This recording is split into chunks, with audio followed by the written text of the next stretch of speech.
Uminit ang usapin sa umano'y 805 billion pesos na cash deliveries matapos aminin ng abogado ng 18 di umano'y bagmen na maaaring nagkaroon ng oversight sa pagsama kay mamamayang Liberal Party List Representative Leila de Lima sa listahan ng mga tumanggap ng maleta ng pera. Habang inihayag ni Senator Panfilo Lacson na sisimulan ang masusing beripikasyon sa mga alegasyon.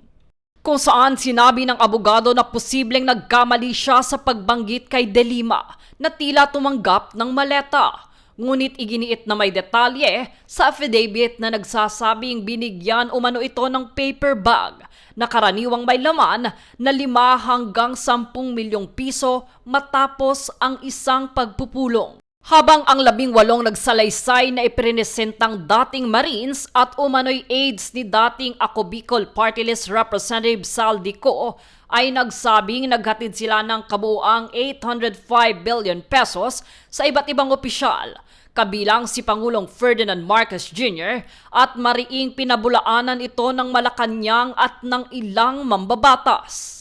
Samantala, inihag naman ni Senator Lacson na rerepasuhin muna ang pinagmulan at kredibilidad ng impormasyon bago ang formal na investigasyon ng Senate Blue Ribbon Committee kasunod ng paghahain ni Senator Amy Marcos ng Senate Resolution 317. Sumulat na rin si Senator Lacson sa Philippine Navy at Philippine Army upang beripikahin ang serbisyo at background ng 18 di umano'y ex-Marines. Ito ay sa gitna ng ulat na may ilan umanong dishonorably discharged at may ilan na hindi naman miyembro ng Navy. Question din ng senador ang pagkwenta sa halaga ng alegasyon.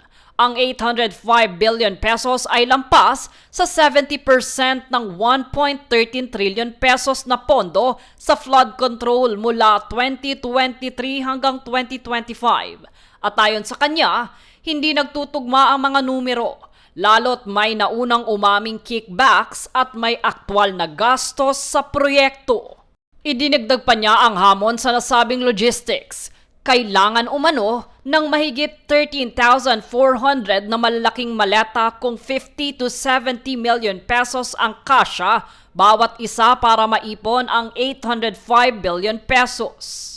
Tinukoy rin ng senador ang timing at venue ng press conference na ginanap sa Club Filipino, besperas ng ika-40 anibersaryo ng EDSA at kasabay ng confirmation of charges hearing sa ICC. Aniya, may political color at posibleng destabilization aspect.